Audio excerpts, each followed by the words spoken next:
Dear students, in the previous session, you have learned about computer network, types of computer network, and the various networking device that we use to set up a network. In this session, we will look at the main types of network topologies, their benefits and drawbacks, and consideration for determining which one is the best for an organization. In this session, you will learn about introduction to network topology and what are the various types of networking topologies available on the network.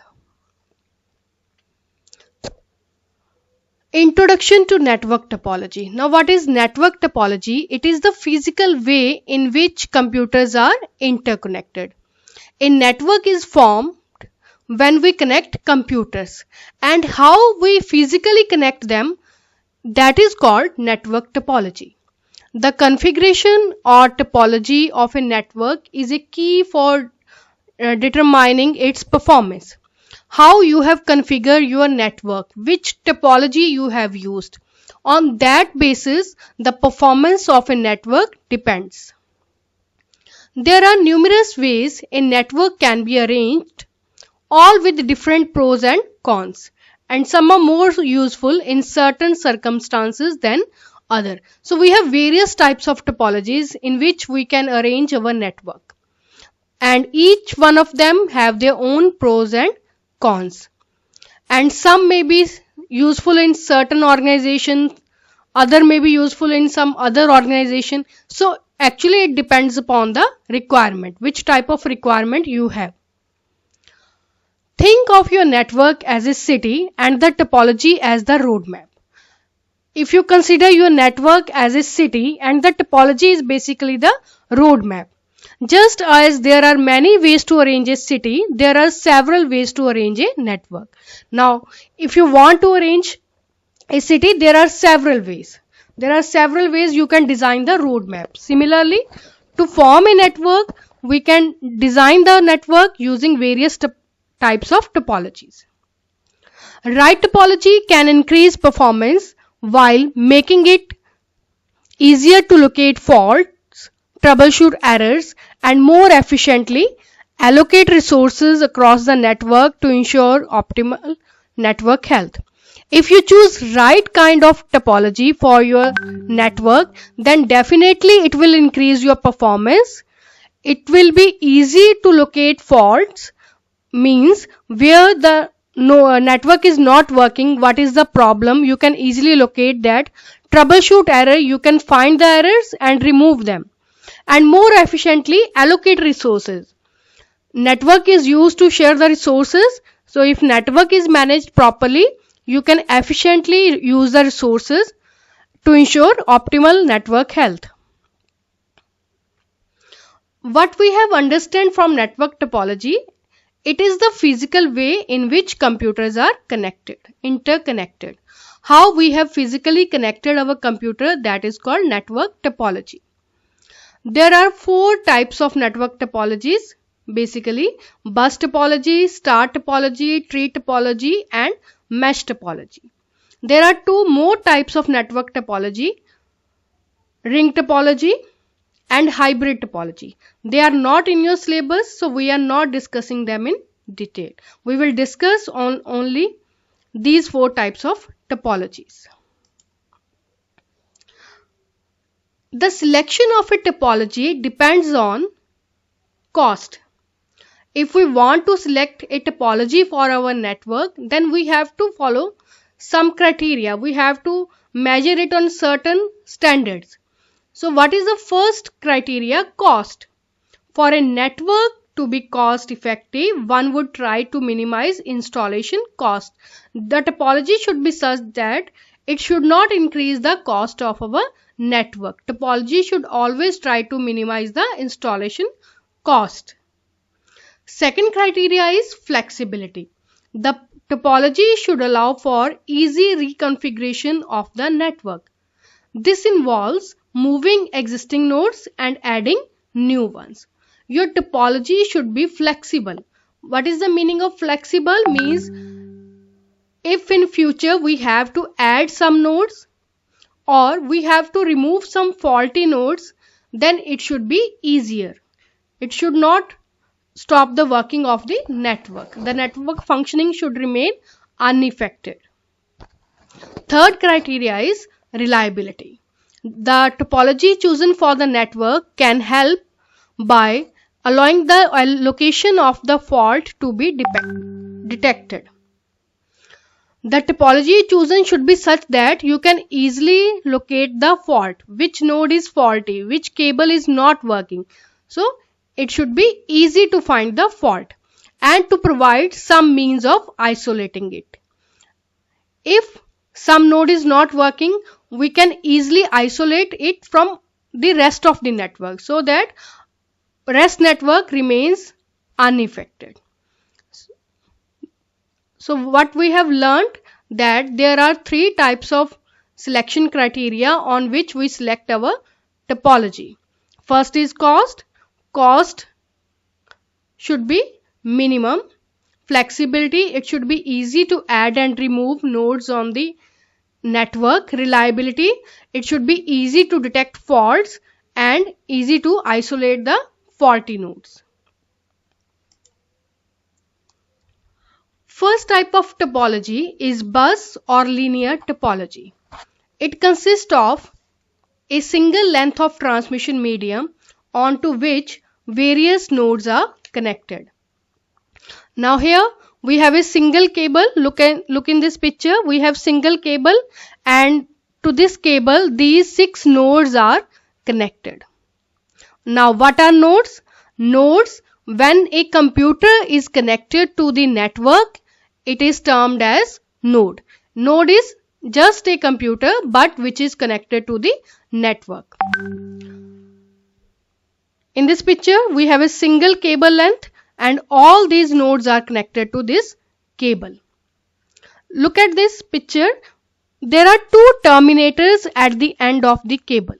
Now what is the use of these terminators? These terminator indicates the end of the cable. What is the need to install them? The need is, if the backbone is not terminated, then signal is likely to bounce back from the end of the cable, causing data collision and noise that may disturb the network. If terminators are not placed at both ends, your data will bounce back. And when the data will bounce back, data will collide with each other and it will create some noise which will affect the working of your network.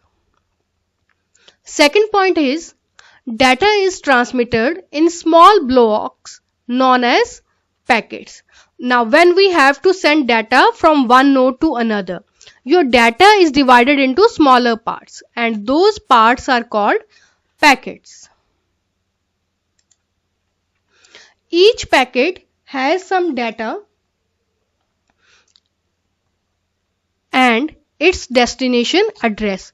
When we divide the data into packets, the packet contains some data and the destination address of that node to whom the data is to be delivered. Transmit some data by send it in the packet along with the bus.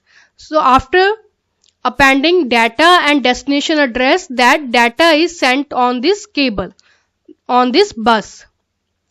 Destination device copies the data onto its disk. When one node sends the data, all the other nodes on the network receive that data. But only that node will receive the data for which it is actually intended. Other will simply reject the data. So all nodes will receive, but it will be accepted by only that node for whom it is intended. And these all nodes are connected to the backbone cable using coaxial cables and RJ45 connectors.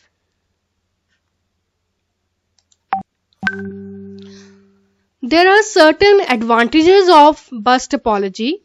First advantage is easy to connect a computer or peripheral to a linear bus. As we have discussed earlier that for connecting a node to bus topology, we just need a single coaxial cable or RJ45 connector. So they are easy to connect to the linear bus. Require less cable length than a star topology.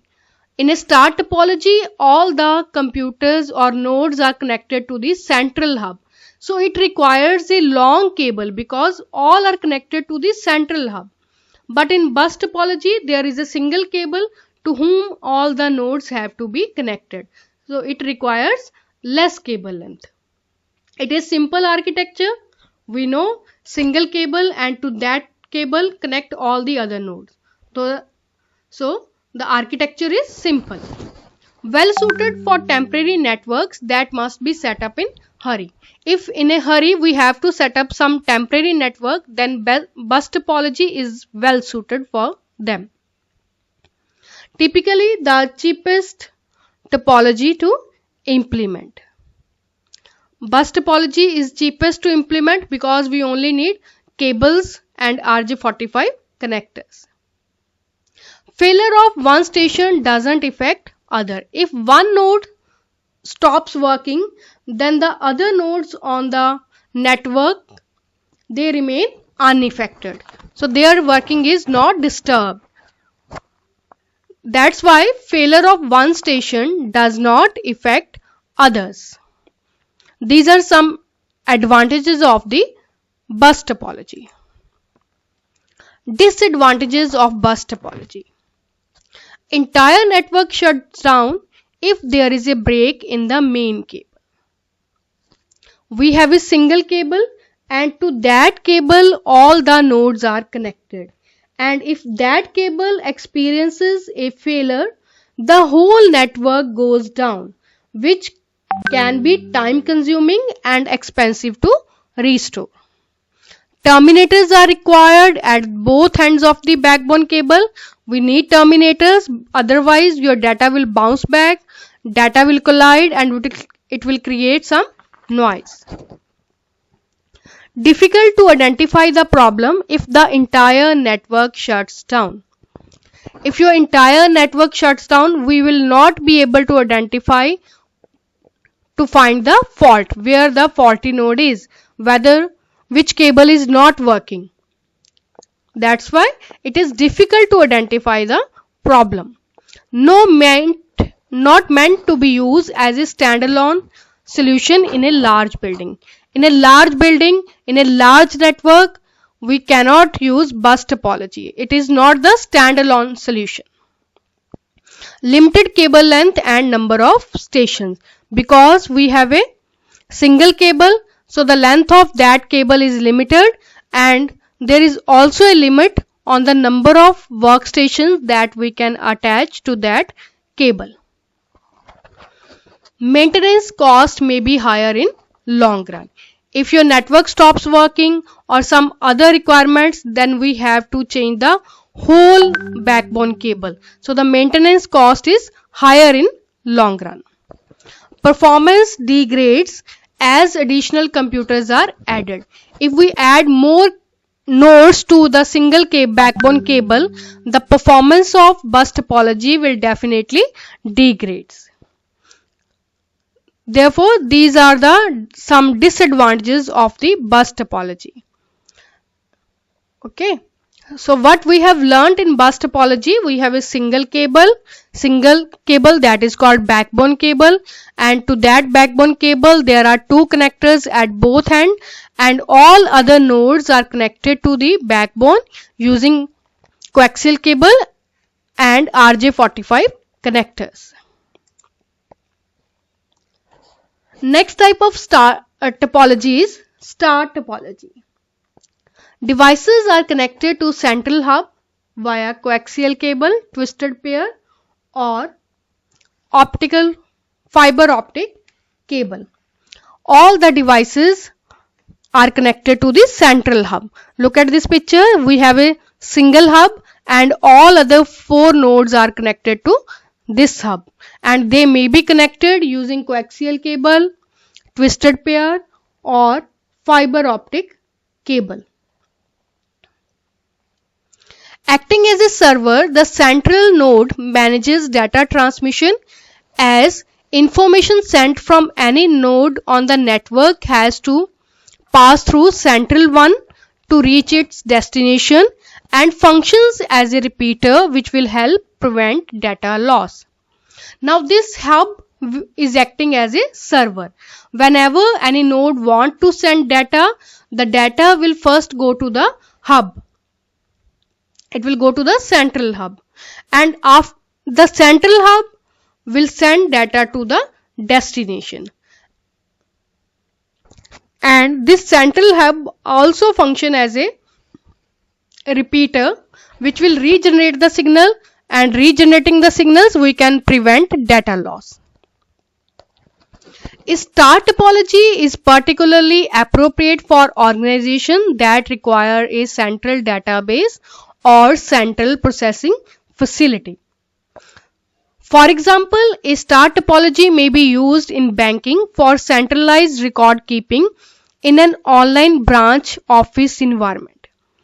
Star topology is basically used there where we need a central database. All the other nodes are connected to the central database, like in bank. All the computers are connected to the server, and if any changes in the account is done, they will be reflected on the server. So in that situation, star topology is being used. Advantages of star topology. Advantages are easy to install and wire. We need one hub and cables, and all the nodes are connected to the central hub. No disruptions to the network when connecting or removing devices. If we want to add some more devices or we want to remove the devices, then there is no disruption to the network. Easy to detect faults and to remove parts. If one node is not receiving data, it means there might be some problem in its cable or in that node. So we can easily detect the fault and we can remove the part, and after repairing we can easily connect that particular node. That's why star topology is easy to detect fault and to remove parts. Disadvantages of star topology. Disadvantages: it requires more length than a linear topology. Definitely it needs more cable length because all the nodes are connected to the central hub, which means more cable. If the hub, switch or concentrator fails, node attached are disabled. Suppose if the central hub, this hub or switch stops working, then your network will stop working. So they will not be able to communicate. That's why the star topology totally depends upon the central hub or switch. More expensive than linear bus topology because of the cost of the hubs, etc. Because in star topology we need a central hub. Central hub will increase the cost of our network, so that's why it is more expensive than bus topology.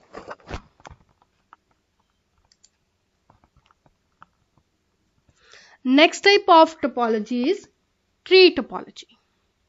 A tree topology connects one star network to another star network. Look at this picture.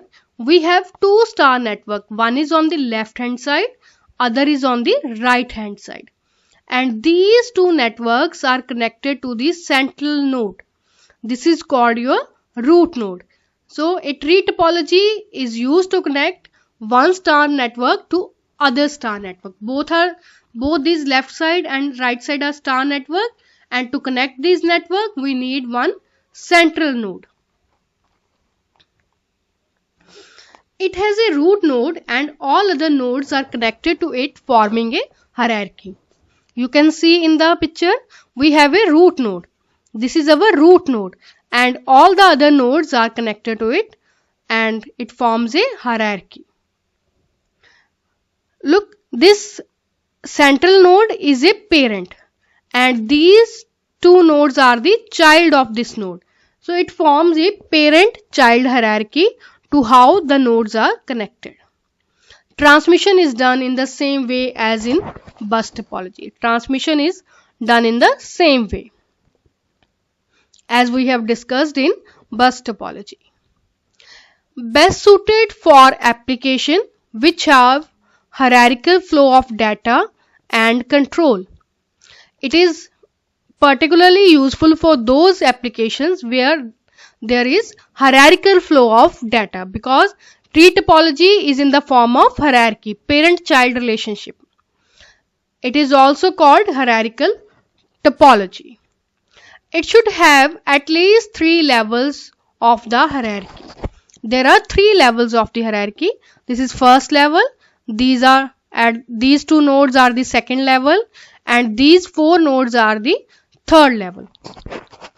For tree topology, there should have at least 3 levels to the hierarchy.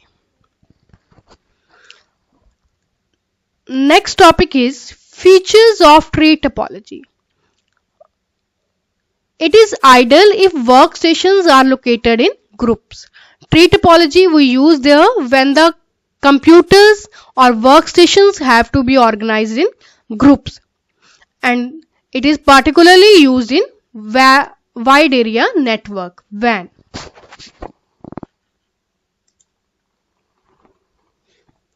Now some advantages of the tree topology.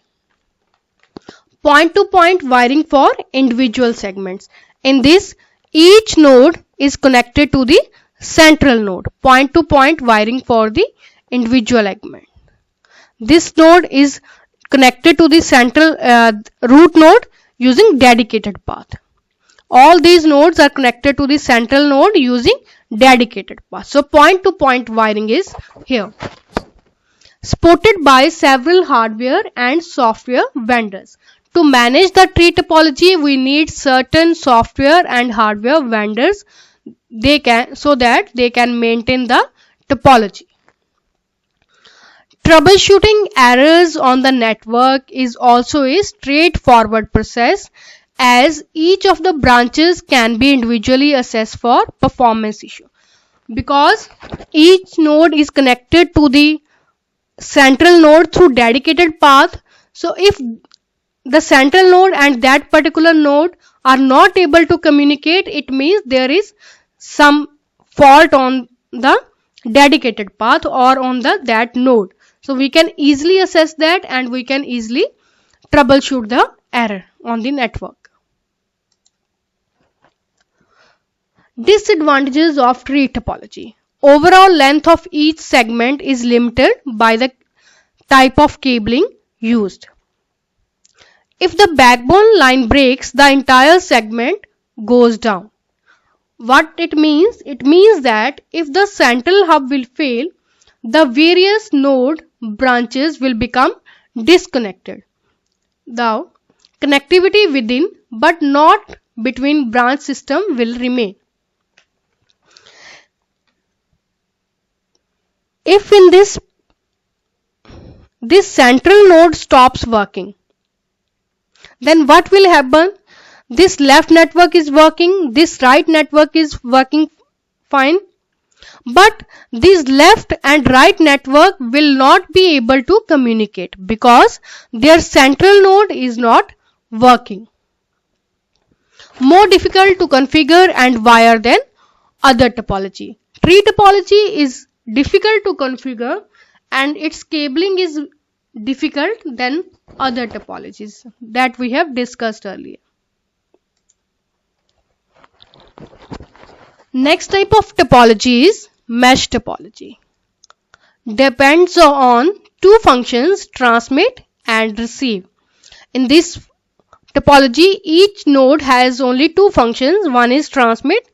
Transmit means it is sending data to another node. Receiving means it is receiving data from other nodes. Each station receives exactly from one transmitter. At a time, a node can receive only from the one transmitter. Each transmitter transmits to exactly one receiver. Similarly, a transmitter can send at a time only to one receiver. It can grow by install a PP link. PP link means point to point link, dedicated path between the nodes, between each pair of computers in the network. This approach is called mesh. Transmit and receive operations can occur either over separate wire or over the same wire. Look at this picture. Here, these four nodes all are connected to each other via a dedicated path. This node is connected to this node by dedicated path. It is also connected to this node by a dedicated path, also connected to this node by a dedicated path. So there is a point to point link between each pair of computers in the network. So this type of topology is called mesh topology. And we can perform transmit and receive operations either on the same wire. We can use the same wire to perform transmit and receive operations, or we can use separate cables for transmit and receive operations. A mesh topology can be full mesh topology or a partially connected topology. This picture is an example of full mesh topology because all nodes are connected to rest of the nodes on the network through dedicated path. In a full mesh topology, every computer in the network has a connection to each of the other computers in the network. Here we have a dedicated path to all other nodes of the network. The number of connections in this network can be calculated using the following formula: n into n minus 1 divided by 2, where n is the number of computers in the network. If we have 4 nodes, then the number of connections required is 4 into 3 by 2. The result will be 6. Now count here, we have total 6 connections. 1, 2, 3, 4, 5, 6. So like this, we can calculate the total number of connections that we require on the mesh topology. And each computer will have 3 number of connection in the mesh topology according to the above figure. In partially connected mesh topology, at least 2 of the computers in the network have connections to multiple other computers in that network. Look at this picture. All nodes are not connected to each other via a dedicated path, but in partially, so that means it is not a fully mesh topology. In partially mesh, at least 2 computers on the network should have the connection to multiple other computers on the network, like this. This computer has connection to this node, this and this. This computer has connection to this node and this node. So more than one computers have connection to the multiple other computers on the network. It can be called a partially mesh topology, not fully mesh topology. The web-like structure of mesh topology offers 2 different methods of data transmission. In mesh topology, we can use 2 methods of data transmission: routing and flooding. Routing means when data is routed, the nodes use logic to determine the shortest distance from source to destination. As we have learned that what is the purpose of router? It finds the shortest path from source to destination. Similarly, when mesh topology is using routing method of transmission, it will try to find the shortest path from source to destination, and once the path is found, it will send all the data through that path only. And when data is flooded, the information is sent to all nodes within the network. Flooded means broadcast. When we want to broadcast the information, data is sent to all the nodes within the network and there is no need to apply any routing logic. There are certain advantages of mesh topology. Avoid traffic since each link can carry its own data and none are being shared. We know that in mesh topology, each node has a dedicated path to the other node on the network. So they have a dedicated path. It means whenever they want to transmit or receive data, they will use that link, okay, which will help in avoiding traffic. If one line breaks, the rest of the network is still functional. It is understood because we have dedicated path. If one link fails, the whole network remains unaffected. Rest of the network will still function. Easy to detect a problem in the network by discovering which device is having a problem and examining the link that connects to it. Again, because of dedicated path, we can easily detect which node is not receiving or sending data. We can easily identify, and by identifying we can easily examining we can easily troubleshoot that problem.